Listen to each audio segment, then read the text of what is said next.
இதெல்லாம் அதை விட இங்கே சொத்து ஜாஸ்தி.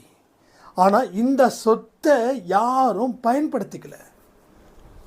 ஒரு 20 வீடு இருக்குது. அந்த 20 வீடை பயன்படுத்தாமல் இருக்கிற வரைக்கும் அந்த வீட்டுக்கு உண்டான வருமானத்தை பார்க்க முடியாது. அந்த 20 வீடையும் ஒரு வீடை 10,000 ரூபாய்க்கு வருமானத்துக்கு விட்டா, வாடகைக்கு விட்டா என்ன ஆகும்? அது மாதிரி தான். அப்போது நம்மளுடைய சொத்துக்களை நாம் பயன்படுத்திக்காத வரைக்கும் அது நமக்கு எந்த விதமான நல்ல விஷயத்தையும் கற்றுக் கொடுக்காது. புரியுதா உங்களுக்கு? கற்றுக் கொடுக்காது. அப்போ சொத்தை விட என்னப்பா என்கிட்ட இருக்குதுன்னா, உங்கள் மன உறுதியை நீங்கள் அழிச்சிங்க.